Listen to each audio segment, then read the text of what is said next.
Cameron is in Houston. Hi, Cameron. How are you? Hi, Dave. Hi, Christina. Thanks for taking my call. Sure. What's up? We're on baby steps 4, 5, and 6, but I feel like we're a little stuck in neutral. My wife is very concerned about using a financial advisor. She thinks she's heard too many horror stories of people losing everything from other people handling their money. But I've told her I'm in need of additional guidance, and I want to maximize our finances moving forward.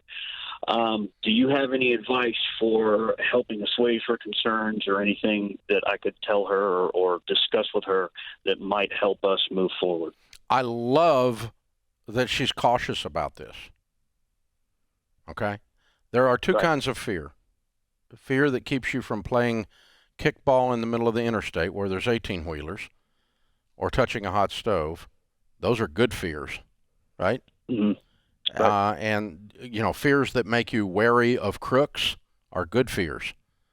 And I will tell you this, truthfully, the thing that scares me more than crooks are well-intentioned ignoramuses that are enthusiastic.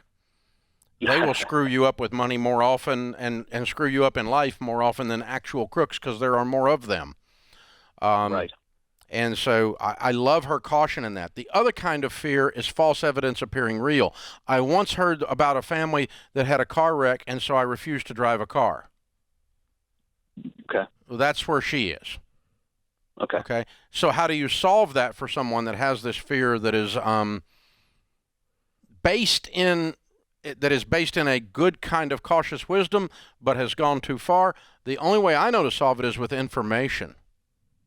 Now, the way I would do that is this.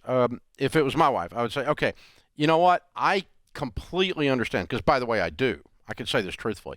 I completely understand that people sometimes get completely ripped off by people in the financial world, because sometimes they do.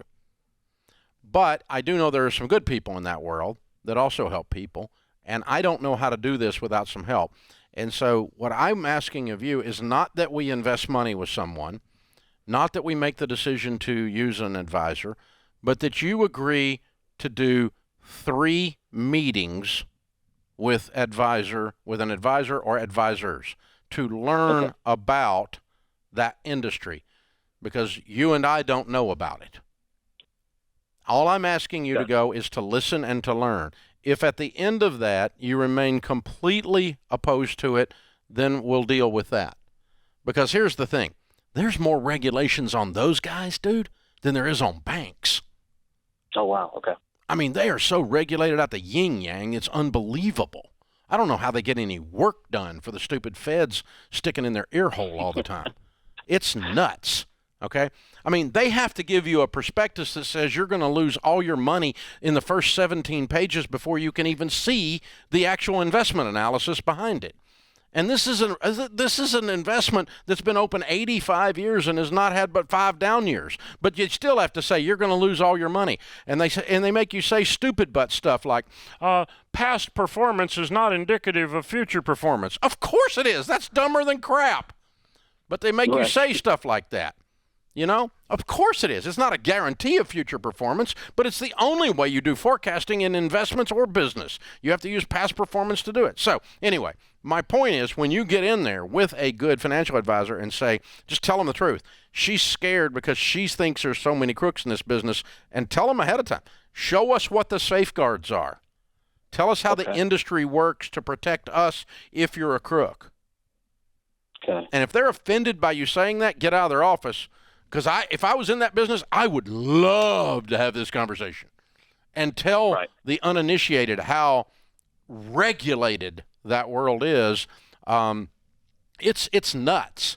But anyway, all that to say, I think the other thing that'll happen as a sidebar is she'll see a human being.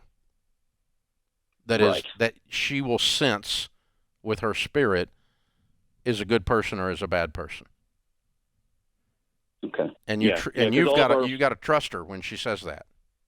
Absolutely. Now, all of our meetings so far have been over the phone, but we do have some in-person meetings scheduled soon. Yeah. So I think this will be a good way to do it. If we show us the safeguards, might be the best way to. No, just tell them the truth. She does not want to do this because she's afraid of all the crooks in the business and the stupid people in the business. Tell us why you're not that, or that's not. Meet with our SmartVestor pros if you can, dude. Click on Yeah. RamseySolutions.com. Get with some of them because they will relish because they have the heart of a teacher, and this is like you're going to give them the opportunity to do what they love to talk about. Right. Okay.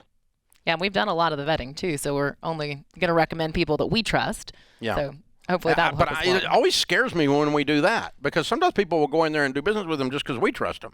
I would rather you trust them. You vet them. You get in there. But, I mean, we vetted them. We feel good about them. And one of the things we vetted is they're going to have the heart of a teacher. And so just, what are the types of investments I should be scared of? What are the types of people I should be scared of? And how does that work? And I'm really scared, and I don't even want to be here. I would encourage her to say all of that. And if they raise their hackles up and are offended, get out of their office. Don't use them. Okay. Okay. Because I think a good one will say, rise to the challenge on this and go, I thank you for letting me tell people how this all works because I don't get to tell many people how screwed up our business is by the few crooks that are out there. Because truthfully, there's a lot more crooks in the real estate business than there are in the financial business because real estate business is relatively unregulated. I mean, there's a little bit of regulation, but not much. And there's not many crooks in the real estate business either. It's, you're not taking people's money there. You're just doing a transaction most of the time. So, but I mean, golly.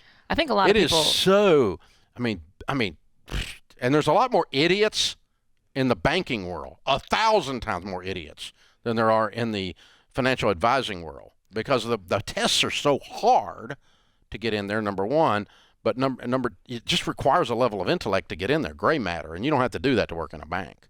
Right. Well, I think a lot of people get into these situations and they feel like they're being interviewed. They sit down with an advisor or a real estate agent and they feel like, oh gosh, I got to be interviewed. But it's like you are still hiring that person. Like you get to ask questions. You get to dig deeper. Yeah, and you feel inept because you don't know. Right. I mean, anytime you go into a situation and the expert is there, you feel like But man, I tell you what, the best thing ever happened to me in my life is I learned to bow up on those people and make them prove themselves and by teaching me. Right. Like you don't need to be my lawyer if you can't teach me how we're going to win. You don't need to be my tax guy if you can't teach me why we're doing this and what's going on.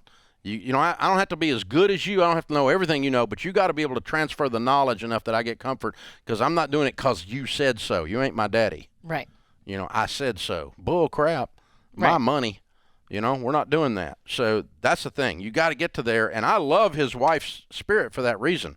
I think it'll lead them to really good, solid, conservative investments that they won't get screwed on. That's a wonderful thing. So, folks, you're always looking for someone with the heart of a teacher. Yes. If they're condescending or they're offended by you asking hard questions, which is a form of arrogance or condescension, if they expect you to do stuff just because they said so, you got the wrong people, whether it's mortgage people, real estate people, insurance people, lawyers, financial advisors. You're looking for the heart of a teacher around the financial world. And I got to tell you, more people learn how to sell in the financial world than learn how to teach. So the teachers are harder to find, and that's the only people I work with, the only people I'd tell you to work with. That's good. That's good. Yeah. Be willing to look around, ask those hard questions, and really explore for yourself. I love her heart that she wants to see. Oh, yeah. That's a good place to be in. It's a healthy. There's the unhealthy side of fear that makes her maybe not want an advisor, but being cautious and going in and interviewing people, that's wisdom. Yeah. Instead of just going, I turn it all over to my man. That goes to my and the church. man lost the money. No, you are the man. You don't turn it over. You get somebody to advise. You're in charge. So I love, she's sitting in the driver's seat, man. That's awesome.